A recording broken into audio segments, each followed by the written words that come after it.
Hi everyone, welcome to or back to the channel. If you're new here, my name is Sammy and I like to yap about books.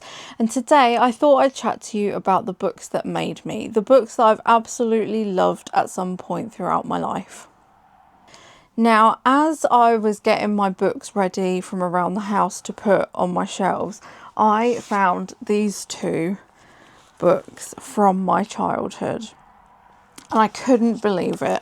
Little Bear Lost, from the Little Bear stories. If you're a 90s baby like me, you'll know the TV programme. And I absolutely loved it. And Catwitch, which I've never really seen anybody talk about Catwitch. It's by Una Woddruff. And I absolutely loved this one. It is about a little cat, the familiar of a witch, who goes on an adventure and creates mischief with the fairies. And I think that's pretty much where my love of all things witchy came from, as well as like the classic 90s books like Meg and Mog and Room on the Broom, that kind of thing. So I mentioned in my first vlog that I have loved books ever since I can remember. Some of my first memories is like my mum taking me and my little sister to the library to get books out, and we would max out the amount of books that we could get. We'd go home and make a real thing of reading them together, and then we'd go back a few days later and max it out again. So I think my love of books has been ingrained from a very young age, but I wouldn't have it any other way. I absolutely love books, and they've always been there for me. They've always given me that safe place to go to when I'm not feeling very good, or when I've been going through something hard.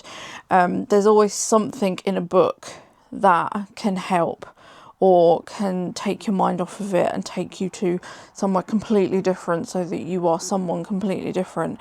So the next big book memory that I have is reading Twilight. And I actually read the Twilight series before it became really popular. And this was my first real like vampire romance series, and I absolutely loved it. I also loved the films. I can't remember where I got it from, and I don't have it anymore, but I actually got a book, and it was like a behind the scenes book, and it had storyboards from the film and costume ideas and sketches, and it had parts from the producer who had she showed us on one page. I just remember very clearly there being a layout of everything that she kept in her rucksack on a shooting day, so that she'd have everything with her on location.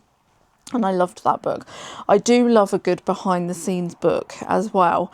I have all of the ones from The Hobbit, because I just love knowing what goes into making a film. I would absolutely love the one for the new Frankenstein film, the Netflix one. I really want that one because it just looks beautiful, and I absolutely adored that film. But getting back to the topic at hand, Twilight was my first real vampire romance love story, and I remember reading it before it got popular and before the films came out, and I just loved it. I thought it was, looking back now, I think it's quite gothic, and I don't have the books anymore because I don't know, I feel like I've grown apart from that now. And I love more darker vampire romance now. And this month I have listened to Hungerstone, which was absolutely amazing. But that's all I'm going to say on that, because my January wrap up will have my full review on that one. And I think that started off my vampire love in stories. I also loved a series called, I believe it was called the Night World series, and that had some vampire romance in it as well. It was all supernatural creatures and romance, and I loved that as well. So I think I've always been like a gothic-y romance kind of girly at heart. The next big book series that I really got into was The Hunger Games by Suzanne Collins. Now, I absolutely loved these books, and I loved the films as well. I actually read these books at a time when I was going through a really dark patch mentally, and I found that Suzanne really wrote Katniss's descent into PTSD was amazing. It was so well written, and her anxiety and her fear, it really just spoke to me and got me through some quite difficult times. I absolutely love this series, and it's one that I don't think I'll ever move away from like I have with Twilight, because it really does hold a special place for me. I haven't read the newer ones, which are prequels, I believe. I want to, I just haven't got around to it. I haven't watched the movies of the new ones either. It is on my list, and I feel like looking back at the trilogy now, I'm like, oh, maybe I do want to go back and see what happens in those as well. I have seen the special covers that they've done, the new really pretty covers, and I'm tempted, but yeah, maybe I need to go back. I would love to reread The Hunger Games. I just think it's one of those series that are absolute classic books. I did read around the same time the Divergent series, and it just didn't speak to me as much. I don't know if it was because it was more science fiction, I think, than this. Somehow it felt very different, and yeah, I'm a Team Hunger Games girly all the way. But I love this series, and I thoroughly recommend reading it if you haven't, because there's so much to this world and these characters, and it's brutal and it's beautiful at the same time. And yeah, I really can't recommend this series enough. Now, I can't do this vlog without mentioning A Game of Thrones. This series is amazing, and we follow multiple characters throughout the Kingdom of Westeros. And there is political drama and family drama and other forces at work that we don't find out about until later. And the books are brilliant. They are commitments because they're all quite hefty. I don't think... No, they're not. They are hefty books. But they're worth it. They really are worth it. There is so much that happens in them. I am also a big fan of the TV programme, apart from the last season, which absolutely broke my heart. In the last season, we just divert so much from the characters as we know them in the books. My main heartbreak was Daenerys, because, I mean, in the TV programme as well, she's shown to be this very strong-headed woman, young woman who wants change, and she is kind of promised as this change bringer. And the last series of the TV programme just absolutely destroyed her character for me, and it was really hard to watch, because after investing so much time in reading the books, and after investing so many years following the TV programme, it just was absolutely gutting. It was a gutting ending. I mean, it wasn't just her character. There were so many character endings in the TV programme that I was devastated by. It's interesting though, because the next book, whenever Mr. George.R.R. Martin decides to release it, he has said that it will be very different from the TV programme. So I'm really hoping it comes out soon, because I desperately want a different path for so many characters. So many characters. I just hope it stays true to the books and to what he was kind of hinting towards throughout the series. But yeah, we need the next book to right the wrongs of the TV programme, Mr. Martin. So please, please, please, write fast. I also need to mention The Lord of the Rings. I am a massive Tolkien fan. I absolutely love The Lord of the Rings and The Hobbit and the films as well. And they mean so much to me. Again, I watched the films first, actually, for The Lord of the Rings. And this was at a time, again, I was going through a really, really rough time mentally. And watching The Lord of the Rings was the only time that my head would be quiet. So this series and this world has such a special place in my heart, because it's always been somewhere I can go to for safety. That sounds really silly, but it does mean the world to me, this series. And yeah, what can I say? It's so epic. There's so much to it. The films are, if you even just watch the films, please do it. It's such a brilliant, brilliant world. There are so many characters to love. There are so many characters to hate. There is so much that Tolkien made for this world that, you know, aren't in the main books. They're in other books in Tolkien's catalogue. I mean, I haven't read them all. I've got a couple on my shelf that I still need to read. I feel like sometimes The Lord of the Rings gets a bad rep for being a bit like Game of Thrones, where it's a bit of it's too much of a commitment. There's too much to it. And if you do feel like that, I would say start off with the TV programme, start off with the films, get yourself kind of in that place, and then read the books, or audiobook it.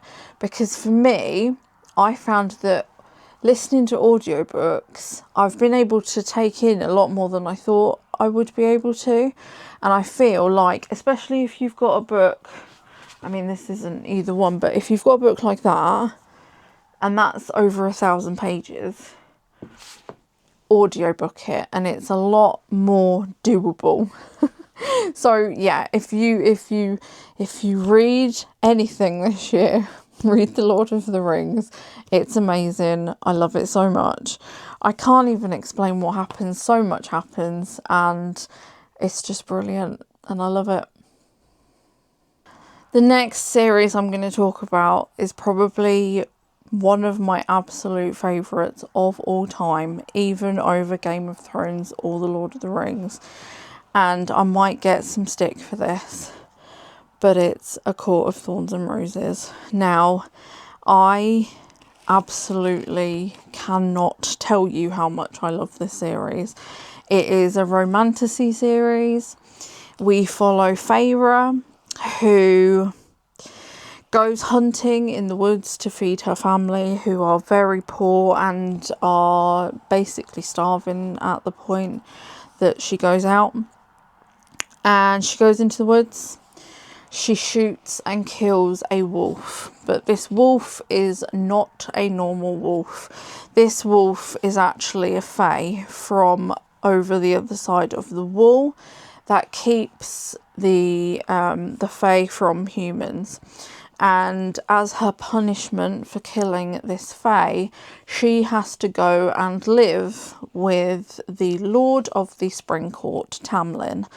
And this book follows her relationship with Tamlin and how she comes to live in the world of fae.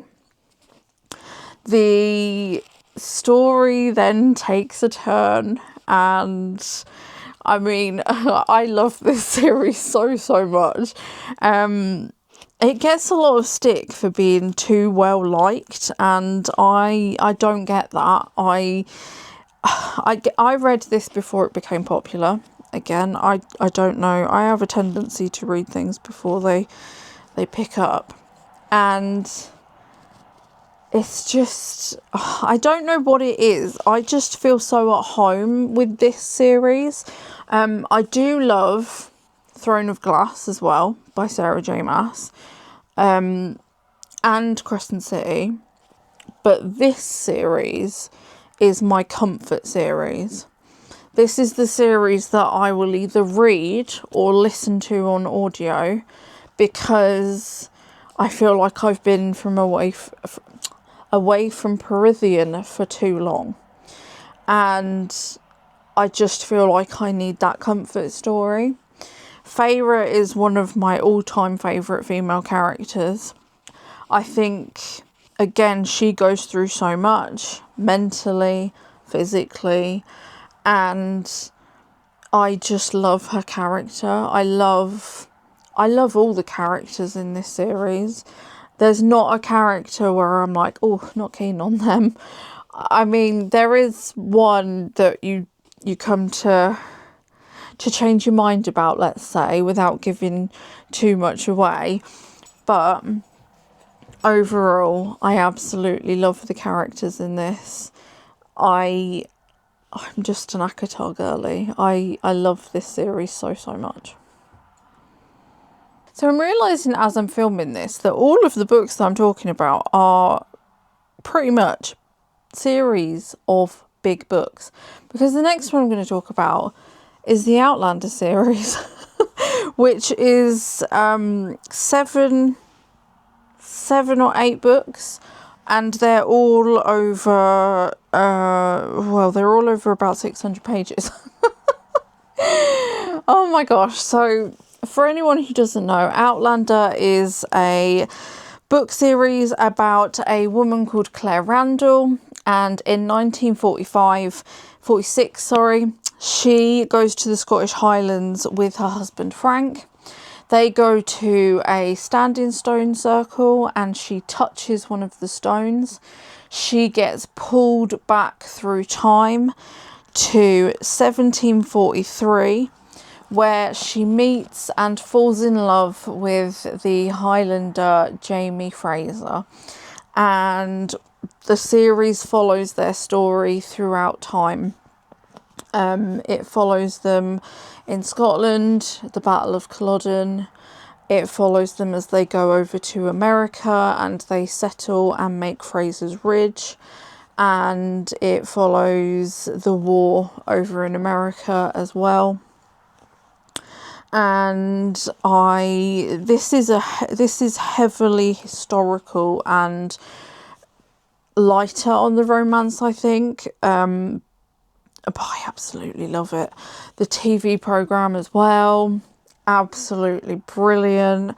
The last season, I believe, comes out this year, and I'm nervous and I'm excited all at the same time.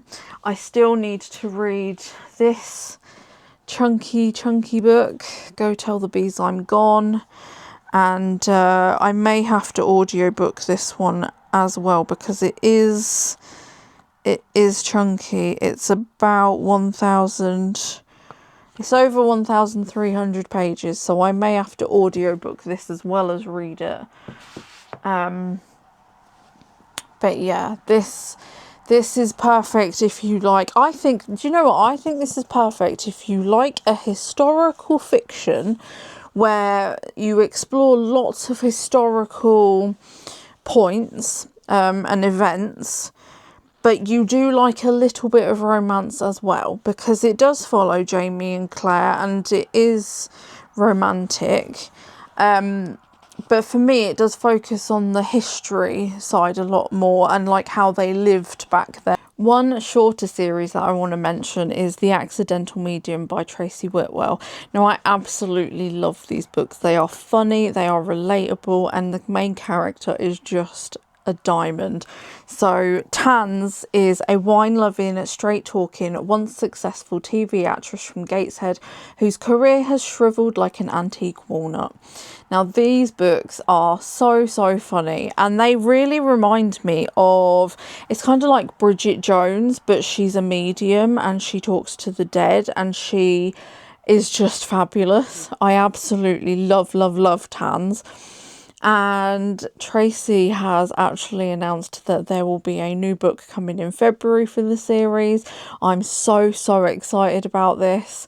And yeah, these are my like go-to quick fun reads when I just need a little pick-me-up. So I definitely recommend these ones as well.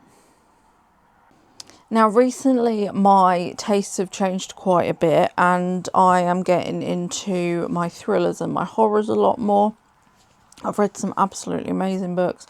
I've also listened to some absolutely amazing books on audio, and yeah, I think it will be interesting to do this again in a few years' time when I've read a lot more from those genres, to see how much my taste has changed. I did really enjoy looking back and remembering all these books that have really helped me through tough times and given me a place to go where I feel comforted. And okay, so I'm going to wrap things up for today there, and I hope you enjoyed the video. If you did, please give it a like, drop a comment. What books did you love as a kid growing up? Do you still reread any books that you read as a teenager now? What books give you the greatest comfort? Are there any books that you think that I should read that I would like? And yeah, come and say hi, and give us a subscribe if you want to hear me yap on a bit more about books and all bookish things. And yeah, thank you so much for watching. I hope your reading month is going well, and I will see you next week for my January wrap up. Oh my goodness, where has January gone? This year is already flying by so fast. Anyway, I will see you later, and thank you so much again for watching. Bye.